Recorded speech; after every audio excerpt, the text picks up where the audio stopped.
Meron pong sinabi po ang ating kaibigan na si Sioto na tayo ay papuntahin po dito kasi meron po sila ibabalita po sa atin. Ano kaya ito? Kaya subukan po natin kausapin sila guys kasi po nandito po yung mag-ama. Good morning po kaibigan. Tay, Sioto? Nandito silang dalawa. Kumusta kayo? Buti nandito po kayong dalawa. Wala po bang imbitasyon doon sa sa karian? Ay, ano po yan? Mayroon po silang ipapaabot sa atin guys. Napakagandang balita po ito kapag ito ay magkatotoo guys ha. Ang ating mga kaibigan Duwende guys, mayroon po silang ipapaabot na napakagandang mangyayari po dito sa ating bansa. Magandang araw po sa inyong lahat. Sana nasa mabuti kayong kalagayan guys. Mag-ingat lang po tayo ngayon. Lalo na po kasi kapag ito na panahon na laging umuulan, marami pong mga disgrasya na nangyayari po sa daan. Kaya mag-ingat tayo lalo na sa mga driver dyan. No? Ngayon po, nandito po tayo dahil ay pumunta po tayo doon sa park. Nagpakain po tayo ng mga alaga po natin. Meron pong sinabi po ang ating kaibigan na si Sioto na tayo ay papuntahin po dito kasi meron po sila ibabalita po sa atin. Ano kaya ito? Kaya subukan po natin kausapin sila guys kasi po nandito po yung mag-ama. Good morning po kaibigan. Tay, Sioto? Nandito silang dalawa. Kumusta kayo? Buti nandito po kayong dalawa. Wala po bang imbitasyon doon sa sa karian? Ay, ano po yan? Mayroon po silang ipapaabot sa atin guys. Napakagandang balita po ito kapag ito ay magkatotoo guys ha. Ang ating mga kaibigan Duwende guys, mayroon po silang ipapaabot na napakagandang mangyayari po dito sa ating bansa. Ano po yan? Ibig po niyo sabihin kaibigan? Totoo po, mayroong tao na makapagbigay po ng solusyon dito sa awayan po ng dalawang matataas po na mga nanungkulan po dito sa aming bansa. Sino po yung ibig sabihin po ninyo? Pwede po ba nating malaman? Tay?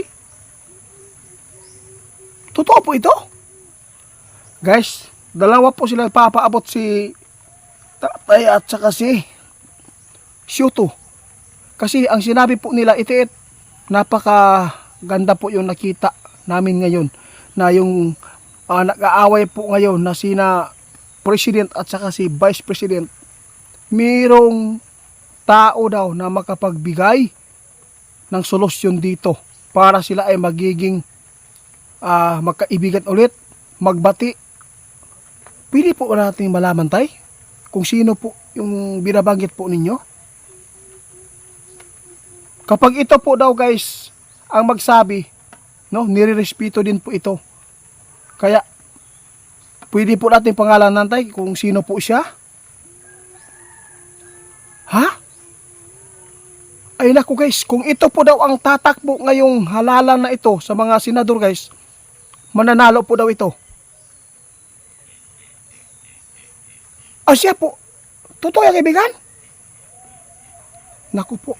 Totoo guys, kilala. Alam po ba nyo guys na ang makapagbigay po ng solusyon dito sa ating bansa, kung ito ay manalo din, makakatulong po talaga siya sa mga tulad po natin kasi maraming pagbabago na mangyayari sa Senado ngayon kapag ito ay tatakbo. Pangalanan ko guys ha, si Chavit Singson guys. Siya po talaga ang makapagbigay po ngayon ng solusyon dito sa ating bansa, lalo na po sa nag-aaway po ngayon na mga matataas po na may mga tungkulin po dito sa ating bansa, sina President BBM at saka si Vice President. Siya po talaga ang leader po ngayon na makapagbigay ng mga solusyon para ay magiging magkaibigan ulit at magbabati na po sila guys. Kailan po kaya ito mangyayari kaibigan?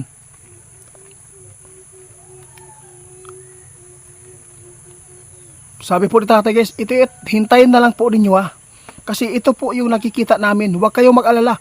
Magiging malakas pa rin yung Pilipinas kapag ito ay magkabati.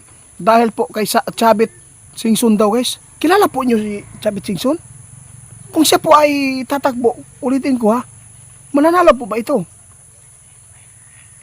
Malaking ano ito guys, no? Malaking tulong po ito kapag ito ay tatakbo bilang senador, no? Nakita po ng ating kaibigan, kung siya ay tatakbo, mananalo po talaga. Dahil po maraming mga pagbabago po na maranasan po natin ngayon kapag siya ay makaupo sa Senado.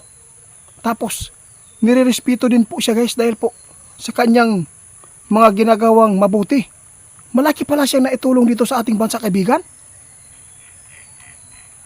Alam kong kilala po niyo ito guys, no? Si Chavit Singson, matatanda na po ito eh. Oo. Napaka ganda po talaga yung nakita ng ating kaibigan. Mayroong tao na makapagbigay po ng solusyon dahil po sa awayan po dito ng ating mga namumuno. Kaibigan, kung ito ay magkatotoo, ano po ang nakikita ninyo? Malakas po guys, malakas po daw talaga. Pabalik ang lakas po ng ating bansa kapag ito ay magkaayos po yung dalawa, no? Ang problema lang po dito kasi nag-viral po ngayon guys dahil sa PhilHealth, no? Kasi mayroong ginawa po ang ating presidente na hindi po, no, kaaya-aya po sa mga tao na mahihirap, na umaasa po doon. Pero abangan lang po natin guys kung sino po talaga yung sinasabi ni kaibigan nating Tatay Soto at saka yung anak po niya dito na ipinapaabot po talaga guys na mayroong tao na makapagbigay po sa atin ng malaking solusyon at saka marami siyang matutulungan nito kapag ito ay tatakbo. Sana po kaibigan nakita po nila guys na mananalo po ito kung ito ay tatakbo. Kaibigan, ang problema lang po dito sa ating bansa ngayon, no, mas lalong dumami, nagsapaw-sapaw ang problema tungod kay number 1 guys, yung problema ngayon sa hinaharap po ng Senado, PhilHealth, nagkakagulo na, no? Abangan po ninyo ngayon guys ha, mayroon po siyang ipapaabot si tatay din po. Ano po yan tay? Sa lahat po ng mga membro, no, sa purpose, meron silang nakuhang hindi maganda dahil po babawasan naman po yung budget dyan. Malaking kukunin po. Kaya ito, mas lalo pa itong masisira yung reputasyon ng ating presidente dito. No? Maisolve man po niya yung iba na problema. Tapos meron naman pong ay nako, mahirap po talaga no sa bansa natin. Oo nga, sabi po natin kaibigan, itiit. Magkabati man po sila na mayroong tao na magtulong sa kanila na maging mabuti po ang kanilang ugnayan ngayon.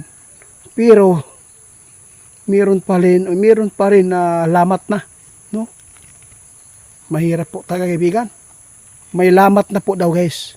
Dahil po yung awayan po nila, kahit po ay nirespeto po nila si Chavit Singson, may gusot pa rin na hindi maganda na mangyayari pa rin ito sa atin dahil po ay hindi po talaga yan na gusto po na mangyari na parang binago po nila, no? Binabawasan po ang pundo para sa mahirap.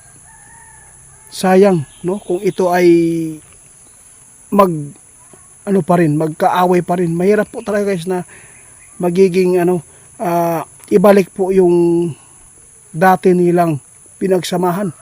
Kaya nahihirapan po yung mga kaibigan po na ating duwindi, no? Maisolve man po ni Chavit Singson po ngayon yung nakita po ng ating kaibigan kung sakaling ito ay makinig na maging maayos po ang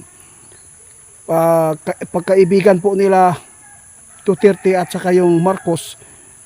Mayroon pa ring problema na dadating po. Kaya nahirapan pa rin yung mga kaibigan po natin. Kaibigan, ano po yung ipapaabot po nyo ngayon sa 4 piece po. Sige, ipaabot po natin.